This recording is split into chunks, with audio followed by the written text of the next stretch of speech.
Assalamualaikum warahmatullahi wabarakatuh. Hari ini menjadi satu trending bahwa kita mengharapkan munculnya pemimpin-pemimpin yang baik,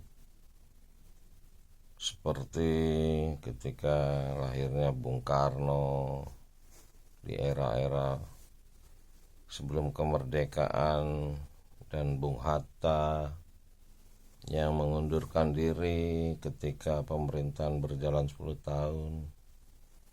Dan kita tahu Kiai Haji Agus Salim, Menteri Luar Negeri, yang mengontrak rumah yang buruk.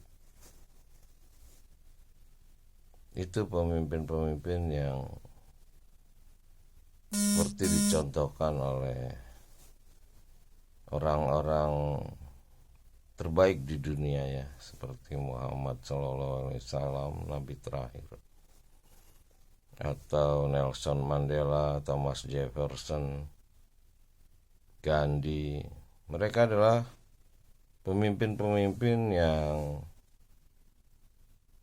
meninggalkan sejarah panjang karena memuliakan manusia. Mereka tidak peduli dengan penderitaan fisik, kehabisan harta, sejauh perjuangan itu punya nilai-nilai yang baik untuk kemanusiaan. Nah, kita mengharap munculnya pemimpin itu di Republik Indonesia ini. Sepertinya masih jauh panggang dari api. Saya kemarin diskusi dengan beberapa kawan di kantor Partai Gelora Lampung. Saya bilang nggak muncul pemimpin seperti itu sebelum rakyatnya sendiri menjadi baik gitu ya. Artinya begini, rakyat kita sekarang ini kan mengaku beriman kepada kitab sucinya ya masing-masing, terutama umat Islam ya kitab sucinya Al-Quran. Tapi dari perjalanan hidup saya sejak tahun 80, itu mereka yang membaca kitab suci Al-Quran dengan terjemahan itu, kalau saya bertanya kepada mereka, mereka selalu jawab belum. Artinya mereka yang banyak bicara tentang Islam, tentang politik Islam dan lain-lain, itu sebetulnya tidak pernah tamat membaca Quran terjemahan. Artinya tidak paham apa itu isinya karena tidak membaca dengan baik ya. Kita kan tahu cara membaca dengan baik gitu. Dari SD kita belajar membaca. Tapi kenyataannya mereka beragama Islam, punya kitab suci, tapi ya mereka tidak pernah tamat membaca dan mereka tidak paham, otomatis kelakuan mereka tidak sama dengan isi kitab yang mereka imani gitu. Nah, hal seperti ini jangankan akan memunculkan pemimpin yang baik, dirinya aja belum bisa menjadi seorang yang beriman yang baik, yang konsisten. Artinya dia menyatakan beriman sama satu kitab, harusnya dia paham akan isi kitab. Dan hari ini hampir di seluruh dunia orang-orang yang merubah imannya karena membaca kitab suci Al-Quran terjemahan. Dia tidak melihat sosok seorang muslim yang saat ini berperilaku seperti Rasulullah, Nabi terakhir Muhammad SAW, yang melahirkan satu perkembangan perubahan dunia menjadi memuliakan manusia. Yang tadinya terjadi perang pembantaian di mana-mana menjadi pemimpin-pemimpin yang mencegah terjadinya kezaliman. Nah, di negara Republik Indonesia ini luar biasa. Dari sebelum kemerdekaan kita dengar tragedi-tragedi yang dilakukan oleh pemimpin-pemimpin Nusantara yang berkonflik gitu. Mereka begitu gampang bisa berpihak kepada kepentingan duniawi gitu. Membunuh sesama keluarga demi kekuasaan. Nah, setelah Indonesia merdeka pun begitu. Untuk melanggengkan satu kekuasaan, mereka menyingkirkan rekan-rekan seperjuangan perintis kemerdekaan dengan judul-judul nasionalisme, dengan judul stabilitas. Dan sampai hari ini pertarungan seperti itu masih berlangsung. Terakhir kita tahu ada pembunuhan warga negara Indonesia di kilometer 50, terbunuhnya Munir. Kalau di era mahasiswa dulu saya menyaksikan pembantaian satu masjid di Tanjung Priok, pembakaran pembumi hangusan satu desa. Sebetulnya kita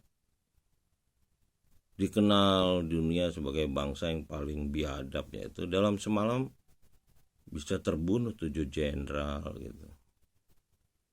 Nah, kenapa hal ini bisa muncul? Ya itu tadi, setelah saya bertanya kepada mereka yang mengaku beriman dengan kitab suci Al-Quran, kenyataannya mereka tidak pernah membaca kitab sucinya yang ada terjemahan Indonesianya kalau dia tidak bisa baca Arab.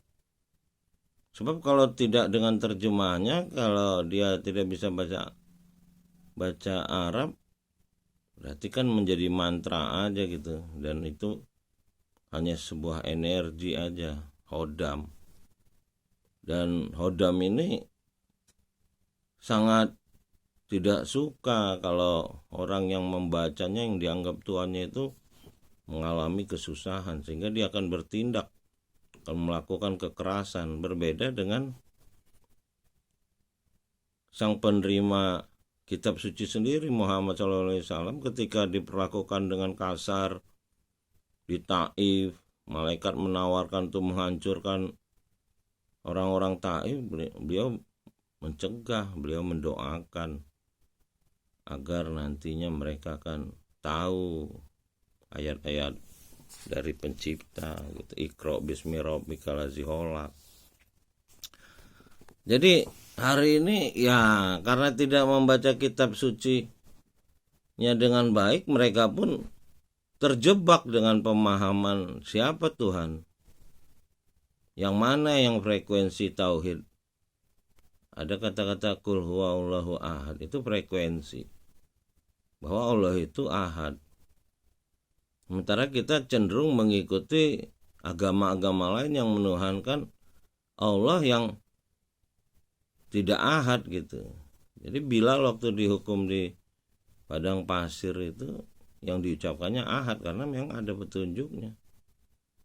Hari ini karena kita tidak paham dengan kitab suci kita jadi banyak menyebut hal-hal yang justru di agama lain itu menjadi Tuhan yang tidak ahad. Jadi kalau dalam sholat kita jelas itu takbir Allahu Akbar itu frekuensi Alhu, semua dia yang besar. Lalu kita baca Alhamdulillahirabbil alamin.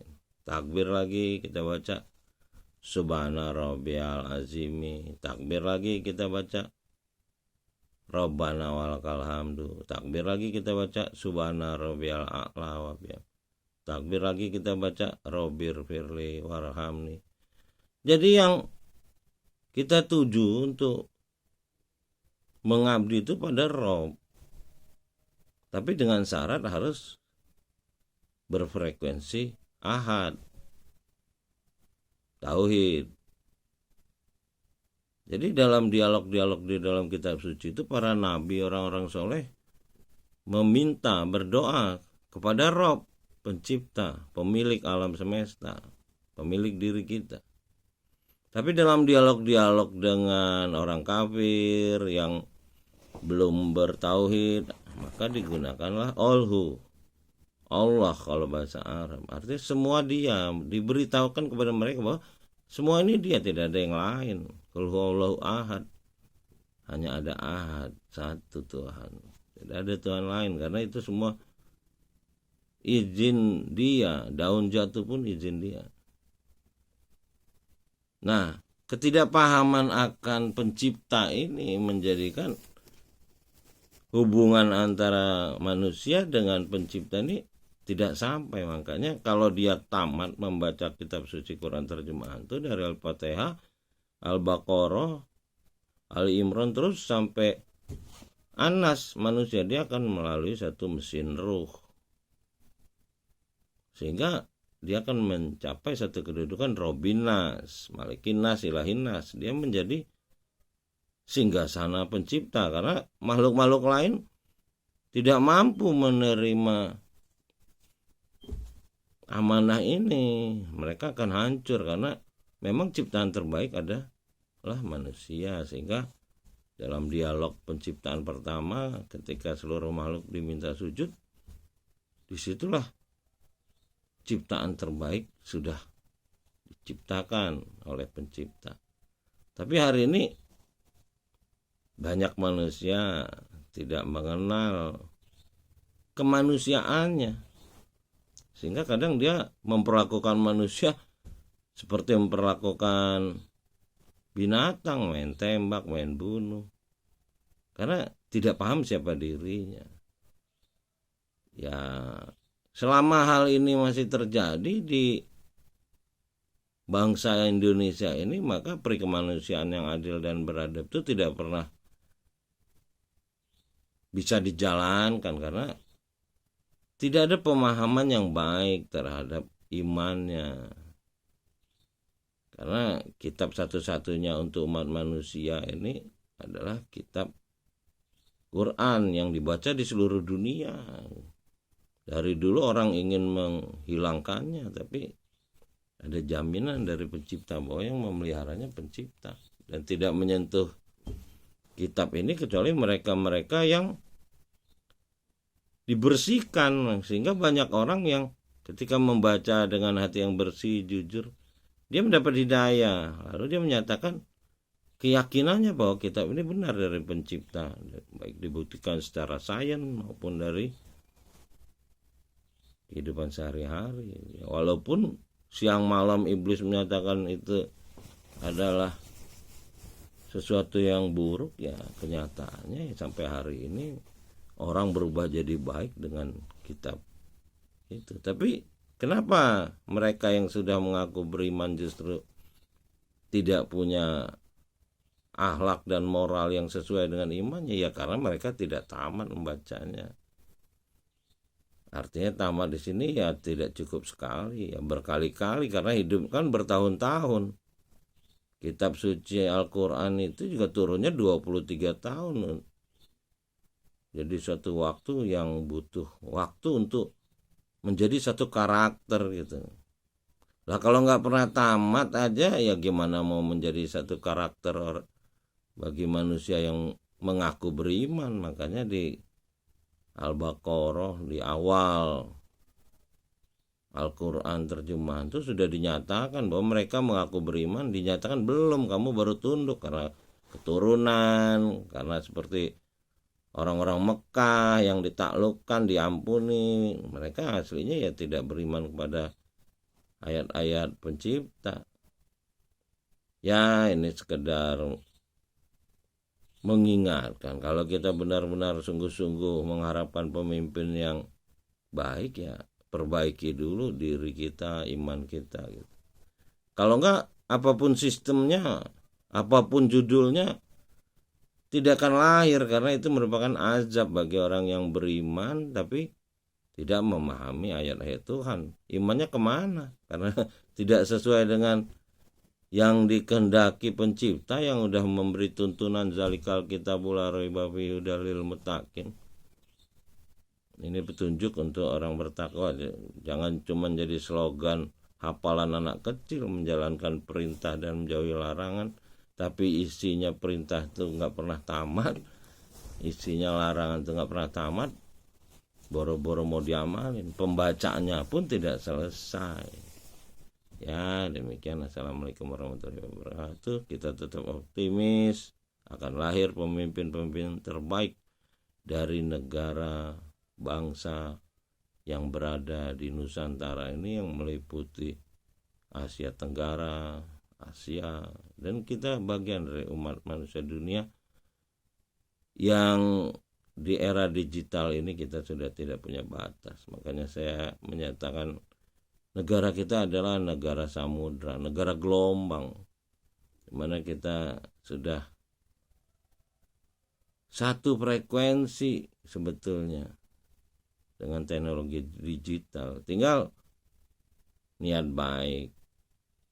Niat baik ini muncul tidak di permukaan. Ya seperti yang tadi saya dengar dalam dialog Fahri Hamzah dengan Anies Baswedan selintas.